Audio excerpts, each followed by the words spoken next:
क्या हाल है साथियों, मैं विकास तोमर आप लोग के अपने trustworthy channel collective study for success पे आप लोग का स्वागत करता हूँ। 28 जून का करंट अफेयर हम लोग देखेंगे हिंदी इंग्लिश दोनों ही भाषाओं पे। टेलीग्राम चैनल का लिंक डिस्क्रिप्शन में दिया हुआ है, आप लोग ज्वाइन कर सकते हैं। 9650347272 पे आप लोग हमसे बात कर सकते हैं। यूपीएससी यूपीपीएससी के मेंस 2022 और 2023 के प्रीलिम्स का मेंस कंप्लीट इंटीग्रेटेड मॉड्यूल या फिर प्रीलिम्स और मेंस अलग अलग पेड कोर्सेज के लिए, ठीक। उसके अलावा जो है आंसर राइटिंग और डेली करंट अफेयर जो आप देख रहे हो, इसको भी आप लोग जो है ले सकते हैं। 9650347272 पे बात करिए, ठीक है। ये आज के हमारे 10 मोस्ट इंपॉर्टेंट टॉपिक्स हैं जो कि प्रीलिम्स और मेंस एग्जामिनेशन में आ सकते हैं, यूपीएससी यूपीपीएससी बीपीएससी और अदर स्टेट पीसी एग्जामिनेशन में, जिनको अब हम लोग देखेंगे थोड़ा विस्तार से। देखिए, प्रधानमंत्री किसान संपदा योजना, अगर संपदा योजना आ जाए, किसान संपदा, तो भाई साहब ये फूड प्रोसेसिंग से है संबंधित, ध्यान रखना।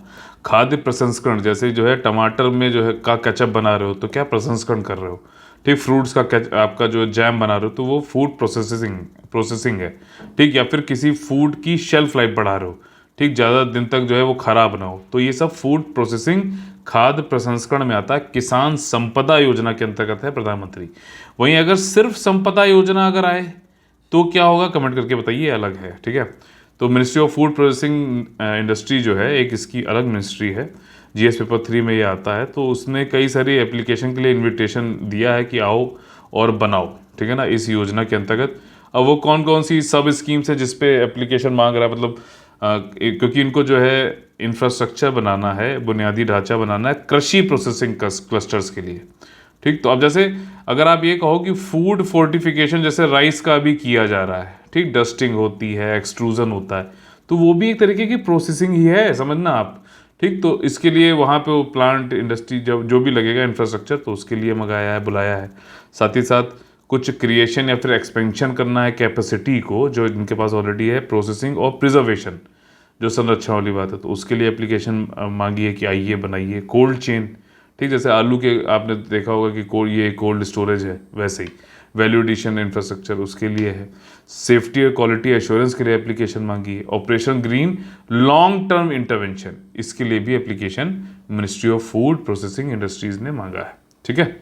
अगला टॉपिक है सूर्य नूतन। अब ये देखो क्या है, ये एक सोलर कुकर है, इतना ध्यान रखो, और ये इंडोर है, इंडोर ही लगेगा, किचन में जो है फिक्स्ड रहता है, और इसको बनाया है इंडियन ऑयल और ministry of petroleum and natural gas ने, ठीक, स्वदेशी रूप से बना है। सूर्य नूतन, ये पिक्चर से ज़्यादा आपको याद रहेगा, ये कुकिंग है, मतलब सोलर कुकिंग इंडोर वाली है, किचन में जो है फिक्स्ड रहती है। और इसको पेटेंट कराया गया इंडियन ऑयल के research and development centre Faridabad में। और ये हाइब्रिड मोड पे काम करता है, सिर्फ सोलर पे ही नहीं चलेगा, मान लो कभी सूर्य नहीं निकला तो तो ये जो है सोलर और ऑक्सिलरी जो एनर्जी होती है उन दोनों पे काम कर सकता है साइमल्टेनियसली, ठीक। तो सन है, बढ़िया है, तो ठीक है। अगर विंटर है, मॉनसून है, सूर्य नहीं है, तो भाई साहब आप वैसे यूज़ कर लो, नॉर्मल जो गैस वैस की तरह यूज़ करते हो। आज प्लास्टिक से संबंधित दो जो है यहाँ पे टॉपिक हैं। पहला टॉपिक है discovery of micro plastics in Antarctica. अब आप लोग पता है कि अर्थ पे जो है जो ध्रुवीय क्षेत्र है, उसमें जो दक्षिणी ध्रुवीय क्षेत्र है, सदर्न जो पोलर एरियाज है, वो अंटार्कटिका है, ठीक। यहाँ पर भारत के भी कुछ जो है दक्षिण गंगोत्री, इस तरीके कुछ एक लेबोरेटरीज हैं वहाँ पे, वहाँ के क्लाइमेट और सब की जो है टेस्टिंग करने के लिए, ठीक है। दो हैं, बताइएगा कौन कौन से हैं यहाँ पर, और नदन में भी है, नॉर्थ पोलर एरियाज पे, आर्कटिक में, तो अंटार्कटिक वाला बताइएगा। अभी माइक्रो प्लास्टिक पाया गया। माइक्रो प्लास्टिक जो होता है ये आपका 5 मिलीमीटर से जो कम जो है आपका साइज का जो भी प्लास्टिक का पार्टिकल है, उसको माइक्रो प्लास्टिक बोलते हैं। और इसका जो घनत्व है, डेंसिटी और जो वेट है, बहुत कम होता है। इसकी वजह से ये हवा के माध्यम से, ओशियन करंट्स के माध्यम से पूरी दुनिया में फैलता चला जा रहा है, ठीक। ये दो तरीके का भी होता है, एक होता है प्राइमरी और एक होता है सेकेंडरी। प्राइमरी वाला जो होता है वो बनाया ही माइक्रोप्लास्टिक जाता है, ठीक है, जो कि कॉस्मेटिक्स में होगा, मतलब यूज़ किया जाता है। आप लोगों ने देखा होगा कई सारे फेस वॉश आते हैं, उसमें छोटे छोटे जो है प्लास्टिक के वो रहते हैं, ठीक है।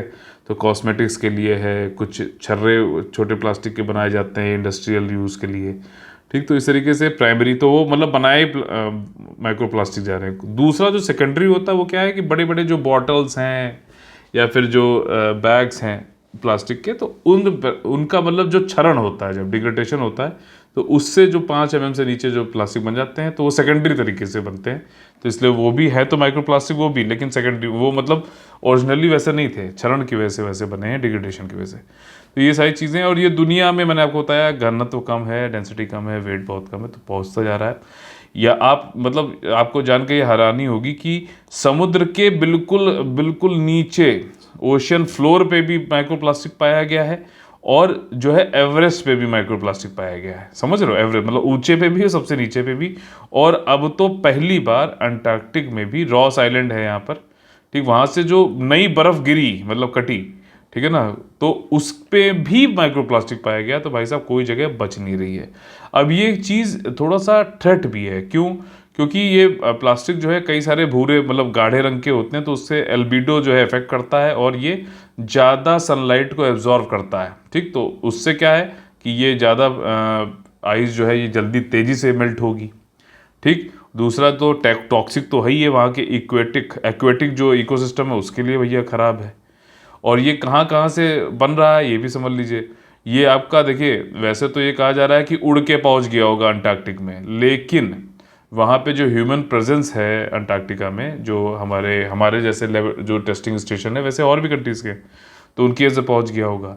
बाकी दूर से भी ह्यूमन कारण है कि मतलब फिशिंग नेट्स हो गए, ठीक है ना, बॉटल्स हो गए, इनसे टूट टाट के भी जो है माइक्रो प्लास्टिक पहुँच रहा है। तो ये इम्पॉर्टेंट है, काफ़ी ज़्यादा इम्पॉर्टेंट है कि मतलब कहाँ तक पहुँच गया, अंटार्कटिक में पहली बार देखा गया है, ठीक। वैसे तो भैया चाहे एवरेस्ट हो, चाहे समुद्र की तलहटी हो, हर जगह ये पाया गया है, ठीक। तो ये चीज़ें प्राइमरी माइक्रो प्लास्टिक में नायलॉन वाला भी सिंथेटिक छोटे छोटे बनाए जाते हैं। तो ये अच्छा, ये नॉन बायोडिग्रेडेबल भी है और इसीलिए टॉक्सिक भी है प्लांट और एनिमल्स के लिए। तो ये वाला PDF से आप देख लीजिए। क्रायोस्फीयर के लिए काफ़ी दिक्कत करने वाला है, जिसमें जो है आइस और स्नो तेज़ी से मेल्ट करेगा। अगला टॉपिक है कि इंडिया पहली बार 30 सालों में किसी भी एशियन कंट्रीज़ के द्वारा पहली बार जो है चेस ओलंपियाड को जो है कंडक्ट करने वाला है। तो उसके लिए जो है मोदी जी ने अभी ये टॉर्च जो है इसको रिले को भेजी है। ये अभी 44 दिनों में 75 सिटीज़ में जाएगी भारत में, और फिर ये स्विट्ज़रलैंड भी जाएगी, ठीक है ना। और ये मतलब इंटरनेशनल ये वाला इवेंट है। तो 44 जो चेस ओलंपियाड है इंदिरा गांधी स्टेडियम न्यू दिल्ली से जो है टॉर्च रिले करी गई, और इंडिया जो कि एशिया की कंट्री है वो 30 साल बाद, 30 साल पहले फिलीपींस ने कराया था, 30 साल बाद ये प्रेस्टिजियस चेस ओलंपियाड करा रहा है, और ओवरऑल इंडिया का पहली बार करा रहा है, ठीक है। इंडिया चेस ये ओलंपियाड जो है खेल चुका है। इसने पदार्पण अपना किया था, डेब्यू किया था 1956 में मॉस्को में, 27वीं पोजीशन पे रहे थे। 2020 में रशिया के साथ में पहले पोजीशन पे भी रही है इंडिया, ठीक। और 2021 और 14 में ब्रॉन्ज मेडल आ चुके हैं चेस ओलंपियाड में। 20 और 21 वाले भाई साहब जो है वर्चुअल हुए थे। इस बार वाला जो एडिशन है वो ऑन बोर्ड होगा, ठीक है ना। 2018 के बाद जॉर्जिया में हुआ था, मतलब कि चेस बोर्ड पे लोग अब मतलब ऑफलाइन होगा, ऑनलाइन नहीं होगा, ये वाली चीज़ें तो अच्छी बात है, ठीक। तो याद रखिएगा इंडिया में ये पहली बार हो रहा है, ठीक। ESI स्कीम जो EPFO का अभी इंटरव्यू होने वाला है, इसके लिए काफ़ी इंपॉर्टेंट है। देखो, जो एनवायरनमेंट के मिनिस्टर हैं भूपेंद्र यादव, वो ही मिनिस्ट्री ऑफ लेबर और एम्प्लॉयमेंट भी हैं। तो ये चेयरमैन होते हैं भाई साहब एम्प्लॉय स्टेट इंश्योरेंस कॉरपोरेशन, जो कि निगम है, उसके चेयरमैन होते हैं। उसकी 188th जो है मीटिंग थी, तो उसमें उन्होंने वही बातें करी कि मेडिकल केयर हम बढ़ाएंगे, सर्विस डिलीवरी मैकेनिज्म को बढ़ाएंगे कंट्री में। इस स्कीम को, ESIC स्कीम को 2022 के एंड तक पूरे देश में लागू करने की कोशिश करेंगे। अभी ESI स्कीम जो है ये इम्प्लीमेंट की जा रही है 443 डिस्ट्रिक्ट में, पार्शली आनुवांशिक रूप से जो है 153 डिस्ट्रिक्ट में चल रही है, और 148 में नहीं है कवर्ड, तो वहाँ पे अभी इस साल ये कवर कर लेंगे, ऐसा कहा जा रहा है। ओवरऑल कितने डिस्ट्रिक्ट हुए? 444 डिस्ट्रिक्ट हुए, जहाँ तक मुझे याद आ रहा है, ठीक। तो भारत में अगर मान लो वैसे पूछा है तो 744 डिस्ट्रिक्ट आप बता सकते हो, ठीक। कहीं पे ये डेटा जो है कहीं पे 640 आता है, कहीं पे 744, लेकिन यहाँ पे तो 744 आ रहा है। इसके अलावा ESIC बोल रहा है कि हम सर्टिफिकेट कोर्सेज जो है चालू करेंगे 10 डिसिप्लिन में। 3 इनके जो मेडिकल कॉलेज हैं, फरीदाबाद, सनत नगर हैदराबाद और KK नगर चेन्नई में, ठीक, जो कि हेल्थ केयर लिंक वर्कर जो है उनके लिए मतलब सर्टिफिकेट उनको मिलेगा, तो वो सब इनके हॉस्पिटल्स में काम कर पाएंगे, सीधी बात है। पहली बार भारत में जो ये 3 इनके मेडिकल कॉलेज हैं वहाँ पर कैंसर संबंधित, ठीक है, radiation oncology and nuclear medicine department भी बनाए जा रहे हैं, वहीं फरीदाबाद, अनंतनगर और चेन्नई में। ठीक, तो ये चीज़ ध्यान रखिएगा। अगला टॉपिक है PLI स्कीम फॉर टेलीकॉम। ठीक, तो ये जो प्रोडक्शन लिंक्ड स्कीम है टेलीकॉम की, इसको 1 साल के लिए बढ़ा दिया गया है। ठीक, और साथ ही साथ ये अब देखो इसकी जो शब्द हैं उससे समझ लो, प्रोडक्शन लिंक्ड इंसेंटिव है, यानी कि प्रोडक्शन बढ़ाओगे तो उसके हिसाब से आपको जो है प्रोत्साहित किया जाएगा, इंसेंटिव भी जो है मिलेगा प्रोडक्शन बढ़ाने पर। ठीक, अब यहाँ पे इन्होंने कहा है 1 साल के लिए हम स्कीम बढ़ा रहे हैं टेलीकॉम में। ठीक, साथ ही साथ हमने कुछ जो टेलीकॉम में जो मैन्युफैक्चरिंग जो कई सारे प्रोडक्ट्स हैं, 11 प्रोडक्ट बढ़ा दिए हैं कि उनके प्रोडक्शन पे भी अगर आप बढ़ाते हो तब भी आपको मिलेगा इंसेंटिव। साथ ही साथ अब इन्होंने कहा है कि अगर तुम प्रोडक्शन तो बढ़ा ही रहो, ठीक है, लेकिन डिज़ाइन लेड मैन्युफैक्चरिंग करो, मतलब डिज़ाइन भी यहाँ पे करो, नई डिज़ाइन करो, तो उस तरीके का अगर मैन्युफैक्चरिंग बढ़ाते हो तो 1% एक्स्ट्रा तुमको हम इंसेंटिव देंगे। समझ रहे हो? देखो क्या है कि भारत ज़्यादातर जो प्रोडक्शन कर रहा है वो ऑलरेडी डिज़ाइन मान लीजिए कहीं और से होता है, हम बस खाली उसकी कॉपी बनाते जा रहे हैं। ठीक है, अब ये कह रहे हैं कि भैया डिज़ाइन भी यहीं पे करो, तो उसके लिए तुमको 1% अलग से जो है प्रोत्साहन मिलेगा। ठीक, और साथ ही साथ इन्होंने ये भी कहा है कुछ एक थ्रेशोल्ड है हर साल के कि आप मैन्युफैक्चरिंग कर रहे हो, प्रोडक्शन कर रहे हो, ठीक है, उसकी सेल भी करते जाओगे तो उसके हिसाब से आपको 3%, और बढ़ाओगे तो 4%, और बढ़ाओगे तो 7% तक आपको इंसेंटिव मिल सकता है। अच्छी बात है ना, मतलब ये वैसे ही जैसे मैं आपको टेस्ट करा रहा हूँ और आप जो है बेहतर स्कोर करते जा रहे हो तो मैं आपको कुछ प्रोत्साहन भी दे रहा हूँ कि अच्छा ठीक, बहुत बढ़िया। तो वैसी वाली चीज़ है। अब आप ये मत करना कि पैसे वापस कर दो तो ये चीज़ है, लेकिन प्रोत्साहन मतलब इस तरीके से है कि प्रोग्रेसिव होगा। तो ये सारी चीज़ें यहाँ पर PLI स्कीम टेलीकॉम वाली में बताई गई हैं, डिपार्टमेंट ऑफ टेलीकॉम इसको कर रहा है। ठीक, और इसमें जो है अच्छा ये एक चीज़ समझ लीजिए कि इसमें जो medium and small scale enterprises हैं उनके लिए भी ये डिज़ाइन लेड मैन्युफैक्चरिंग स्कीम है।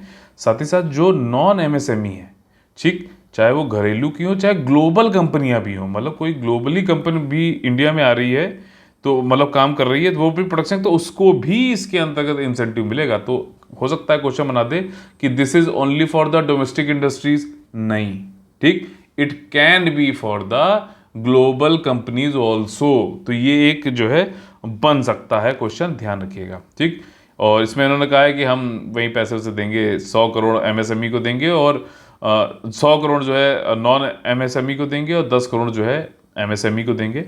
आपका मीडियम स्मॉल स्केल इंटरप्राइजेस को, माइक्रो नहीं है इसमें, ध्यान रखो, हर छोटी छोटी चीज़ों को ध्यान रखा करो। तो ये चीज़ है, इसमें लैंड और बिल्डिंग की कॉस्ट नहीं है। कई लोग क्या है कि वो कहते हैं भैया 100 करोड़ रुपया लग गया, क्यों, ज़मीन ही इतनी महंगी होगी बिल्डिंग, तो वो नहीं, जो मैन्युफैक्चरिंग कर रहे हो उसको। ठीक, ओवरऑल 4,000 करोड़ रुपया देने वाला है और 4 से 7% तक इंसेंटिव मिलेगा आपको। 11 और नए टेलीकॉम और नेटवर्क प्रोडक्ट यहाँ इसमें दिए जा रहे हैं। 1 अप्रैल 2022 से एप्लीकेंट्स इसमें आ गए हैं और जैसे जैसे वो मतलब बढ़िया बेचते जाएंगे अपने प्रोडक्ट्स को तो उनको इंक्रीमेंटल एनुअल थ्रेशोल्ड भी मिलता जाएगा। ठीक, रुचिरा काम्बोज जी, अभी आप लोगों ने सुना होगा संयुक्त राष्ट्र में जब भी कोई बात होती थी तो TS त्रिमूर्ति जी जो थे वो इंडियन एम्बेसडर टू UN थे, वो जाके जवाब देते थे। ठीक, अब उनका कार्यकाल खत्म हो गया है।